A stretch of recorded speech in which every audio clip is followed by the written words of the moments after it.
Olá, terceiro ano, tudo bem com vocês?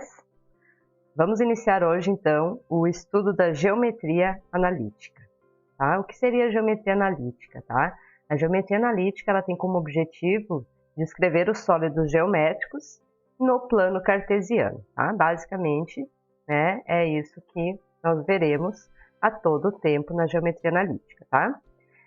Fundamenta-se no estudo de pontos, retas e curvas, né, por meio do qual nós conseguimos, então, transpor alguns problemas para a linguagem algébrica. Quem a criou, então, foi René Descartes, né, então, por isso ela também é conhecida como geometria cartesiana, né. Todos os objetos, figuras e, enfim, relações que nós já trabalhamos na geometria clássica, né, nós trabalharemos, então, serão novamente estudados na geometria analítica, né, através da álgebra. Então, agora, nós iremos conhecer um conceito totalmente diferente, uma forma totalmente nova de trabalhar a geometria. Primeiramente, então, o ponto, tá? Na abertura do capítulo, no livro de vocês, aparece essa imagem aqui, tá? E diz o seguinte: o Corpo de Bombeiros de certa cidade litorânea recebeu o chamado de um grupo de pessoas em uma embarcação avariada para o resgate a um helicóptero que está posicionado a 8 km ao norte do posto de bombeiros local. Então, aqui está o posto de bombeiros, o helicóptero está ao norte, 8 km. Tá? Qual é a menor distância que o helicóptero deve percorrer até encontrar a embarcação? Tá? Então, notem, já está representado aqui no plano cartesiano, tá? Sendo que o corpo de bombeiros representa, então, né, a origem do plano cartesiano, e o helicóptero está no eixo Y, né, distante a 8 metros da origem. A 8 quilômetros, aliás, desculpa, tá? A menor distância, então, que o helicóptero deve percorrer, né, chamando, então, o helicóptero de A, né, e o ponto B, o ponto da embarcação, a menor distância que o helicóptero percorre, então, é a distância desse segmento aqui, ó, o comprimento desse segmento AB. Né? Se traçarmos uma reta aqui, um segmento de reta, essa distância aqui seria a menor distância que o helicóptero deveria percorrer para chegar à embarcação. O plano cartesiano, né? Vocês já trabalham com ele há algum tempo, já têm conhecimento de como funciona, né? Então, nós temos o eixo X, que é o eixo das abscissas, o eixo Y, que é vertical e é chamado de eixo das ordenadas, né? E onde os dois eixos se cruzam, então, que é a origem, né, do plano cartesiano. Aqui está um exemplo, tá? A definição dos quadrantes, então, se dá primeiro, segundo, terceiro e quarto, no sentido anti-horário. E aqui nós temos algumas observações importantes, tá? Primeiro, os pontos dos eixos ordenados não pertencem a nenhum quadrante. Então, quando nós consideramos algum valor que está sobre os eixos, ele não pertence a nenhum quadrante. Então, se tivermos um ponto aqui, por exemplo, no menos 2, né? Aí, a que quadrante ele pertence? Se nós tivéssemos menos 2 no x e 0 no y, tá? Este ponto, então, não pertence a nenhum quadrante. Se um ponto P pertence ao eixo das abscissas, suas ordenadas são XP, então seria o X do ponto P, e Y0, tá? Podemos usar novamente esse exemplo que eu dei do menos 2. Então, se o meu ponto está sobre o eixo das abscissas, nós temos sempre o valor de Y igual a 0, tá? O Y não avança, né? Aqui não é positivo nem negativo, ele é 0. E se o ponto P, então, está sobre o eixo das ordenadas, né? Sobre o eixo Y, agora, então, quem é 0 é o valor de x, tá? Independente de qualquer valor de y aqui, o x será sempre 0, tá? Ele não vai para nenhum dos lados aqui. Ainda no plano cartesiano, pessoal, nós temos as bissetrizes dos quadrantes, tá? Então, primeiramente, primeiro e terceiro quadrante é chamada de bissetriz dos quadrantes ímpares, tá? Aqui vocês precisam observar, tá? O que acontece na bissetriz dos quadrantes ímpares. Olhem aqui, ó. O x e o y são sempre iguais, né? Valor de x e valor de y são iguais em qualquer um dos pontos, então, desta bissetriz dos quadrantes ímpares. E na bissetriz dos quadrantes pares, que se refere a segundo e quarto quadrante, vamos observar o que ocorre, então. Se eu tenho um x menos 4, o meu y é 4 positivo, né? Se eu tenho um x que é 3 positivo, o meu y é menos 3, tá? Então, observem que os valores absolutos aqui na bissetriz dos quadrantes pares também são os mesmos, tá? Os valores absolutos quer dizer que, né, se eu considerar somente os valores positivos, porém aqui vocês observam que sempre um deles será negativo e o outro positivo, tá? Aqui nós temos então um exercício resolvido. Obter os valores de A e B para que os pontos A, representado aqui o x de A, né, por A ao quadrado menos 8, e o y1, e o ponto B, onde o x vale 4 e o y vale b menos 4, tá? Obter esses valores, então, para que eles pertençam, respectivamente, ao eixo das ordenadas. Então, este ponto A precisa pertencer ao eixo das ordenadas e o ponto B ao eixo das abscissas, tá? Então, primeiramente, se este ponto precisa pertencer ao eixo das ordenadas, que é o eixo y, né? Esse ponto deve estar sobre o eixo y. Quem precisa ser zero? O meu x, tá? E o x aqui está sendo representado por a ao quadrado menos 8. Então, a ao quadrado menos 8 igual a zero. Resolvendo esta equaçãozinha aqui, né? O 8 passa para o outro lado, o expoente 2 passa como raiz. E nós temos, então, como valor de a 2 raiz de 2 ou menos 2 raiz de 2, tá? Lembrando que quando o quadrado, então, passa em forma de raiz, é mais ou menos raiz, tá? Daquele valor. Agora, o ponto B, tá? Ele precisa pertencer ao eixo das abscissas. Então, aqui, no caso, quem zera, né? Para que ele fique sobre o eixo x, quem precisa zerar é o y, tá? Que é representado por b menos 4. Então, neste caso aqui, b vale 4, tá? Está resolvido o problema. Distância entre dois pontos, tá, pessoal? É a primeira fórmula que nós vamos trabalhar na geometria analítica e ela é muito usada, tá? Então, prestem bastante atenção aqui.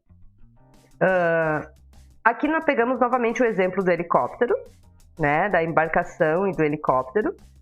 E a pergunta é, qual é a distância que o helicóptero está da embarcação? Né? E aqui está o plano cartesiano representado novamente na situação. Aqui está o helicóptero, como nós já vimos antes, então a 8 quilômetros ao norte do Corpo de Bombeiros, tá? E a embarcação está a uma distância aqui que nós não conhecemos ainda, tá? O que nós podemos observar aqui, pessoal? Traçamos um ponto auxiliar, então, tá? Que seria o ponto C, que ele fica, então, a distância de 12, né? Então, o x vale 12. E o y deste ponto C vale 8, tá? Temos este ponto auxiliar aqui.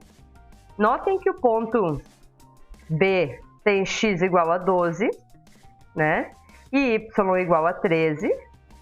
E o ponto A, então, tem x igual a 0 e y igual a 8, tá? Vocês conseguem perceber, então, que aqui nós temos um triângulo retângulo, né? E aqui conhecemos essa distância aqui, que vale 12, seria um cateto, né? E conhecemos esta distância aqui do outro cateto, que é B e C, tá? Aqui, qual é o valor e qual é a distância aqui, né? Então, se o y do meu B, da embarcação, é 13, né? E eu preciso limitar até aqui o ponto C, que vale 8, tá? Então, 13 menos 8, tá? Nós temos o valor de 5. Então, 5 ao quadrado mais 12 ao quadrado, tá? Fica 169. Raiz de 169, então, mais ou menos 13.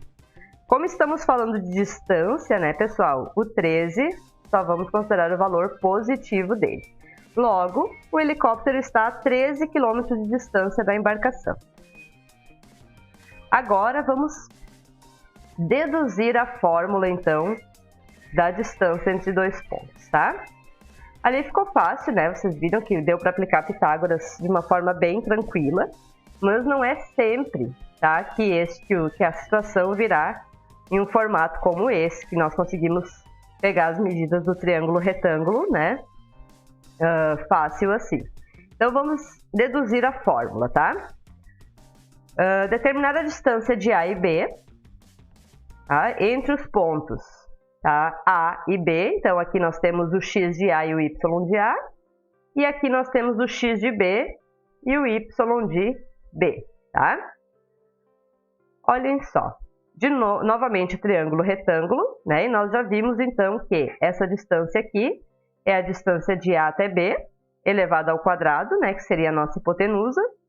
Um cateto, então, tá? O cateto aqui AC, tá? Esta distância aqui elevada ao quadrado. E esta distância aqui BC elevada ao quadrado também, tá? Olha só, pessoal. A distância, então, AC, tá? Se dá por x de B, aliás, sabemos que AC aqui, ó, AC, nós temos x de B menos o x de A, né? Para saber o valor desse ponto C aqui. E que BC, tá? BC aqui se dá por y de B menos y de A, que é o que fizemos antes com o 13, né? E o 8, na situação do helicóptero.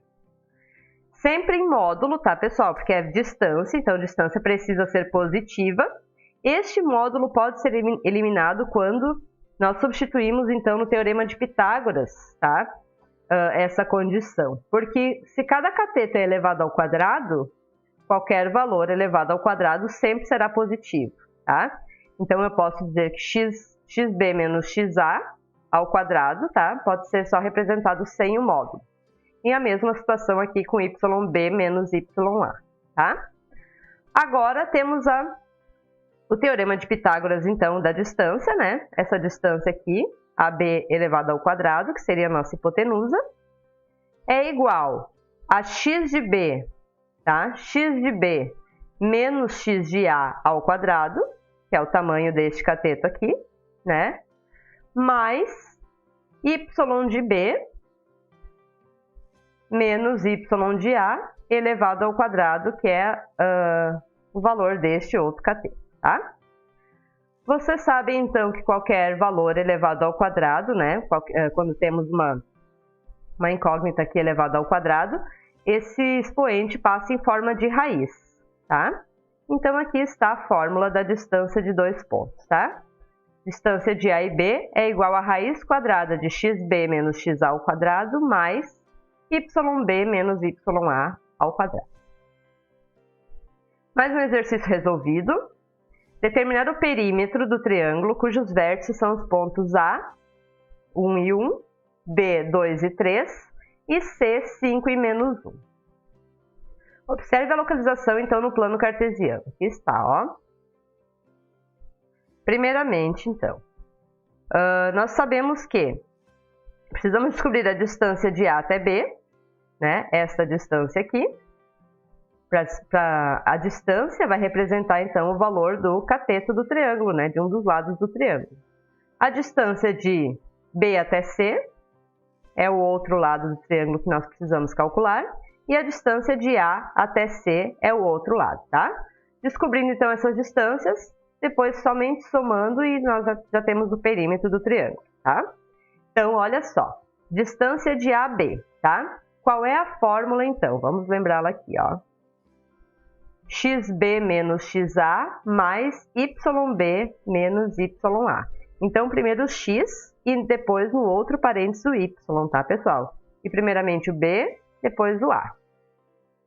Vamos voltar aqui. Então, aqui, ó. xb, né? 2. Aqui, ó. Menos o xa, que é 1, tá? Mais yb, que Quem é o y de B? 3, menos o y de A, que é 1. Tá? Cada um desses elevado ao quadrado, nós temos, então, raiz de 5. Distância de B até C, tá? Bom, agora nós temos, ao invés de xb e xa, né, nós vamos considerar, então, o xb como sendo xc, tá? Então, 5 menos 2, que é o x de B agora, tá? E o yc, que seria menos 1, menos o yb, né? Que é o valor de xb menos 3, aqui. Nessa situação aqui, desculpa. Elevando ao quadrado, então, nós temos 3 ao quadrado aqui, 9. Aqui fica menos 4 ao quadrado, 16, tá? Raiz de 25 igual a 5. Aqui não tem raiz, tá, pessoal? Somente 5. Agora, a distância de A até C, tá? Agora, nós vamos considerar, então, como sendo xb o nosso xc. Então, 5 menos 1, que é o x de A, mais agora, ó, o y de C, que é menos 1, menos o y de A, que é 1, ó. Então, menos o y de A, que é 1. Resolvendo aqui, 4 ao quadrado, 16, menos 2 ao quadrado, 4 positivo. Raiz de 20, que é o mesmo que 2 raiz de 5, tá? Olhem só, a raiz de 5 aqui eu tenho uma raiz de 5, aqui eu tenho 2 raízes de 5. Então, no total, 3 raízes de 5, mais 5 aqui, tá? Porque eu não posso juntar esses 5, porque aqui eu tenho raiz. Mais um exercício, então. Determinar o ponto C, né, de coordenadas M e 2M, equidistante dos pontos A e B, tá? Equidistante, pessoal, significa a mesma distância, tá?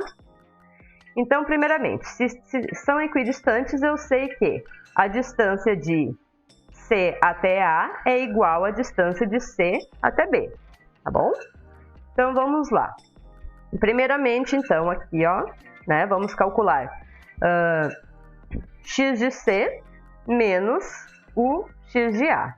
Então, M menos 7. Menos 7 resulta em mais 7, tá? Agora aqui, o y, né, 2m, menos o y de A, que é 0, tá? Então, aqui, me resta, nós temos então, ó,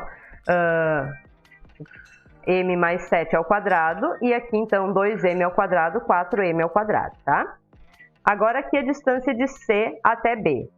Então, m menos 3, tá? Então, o x de C menos o x de B, o y de C, 2m, menos o y de B, que é 0, tá? Desenvolvendo aqui também, ó, m menos 3. Por que a raiz foi embora, tá, pessoal? Nós temos, então, raiz quadrada dos dois lados da igualdade. E vocês sabem que o que eu faço com um lado da igualdade, se eu fizer a mesma operação com o outro, a equação não perde valor. Então, aqui, ó, ambas as raízes foram elevadas ao quadrado, para que elas fossem, então, eliminadas, tá? Então, elevando ao quadrado aqui, eu simplifico com o índice da raiz, e este valor, então, fica fora da raiz. O mesmo ocorre aqui, tá? Desenvolvendo os produtos notáveis, tá? Em ambos os lados, juntando os elementos comuns, descobrimos, então, que o m vale menos 2, tá? Sabendo que m vale menos 2, então, o ponto C, o x de C vale menos 2, e o y de C vale 2 vezes menos 2, que é menos 4. Ok? Por essa aula é hoje, por essa semana é isso, pessoal, tá? Para a próxima aula, nós veremos coordenadas do ponto médio de um segmento de reta e condição de alinhamento de 3 pontos, tá? Espero que vocês tenham compreendido. Fiquem bem e até a próxima.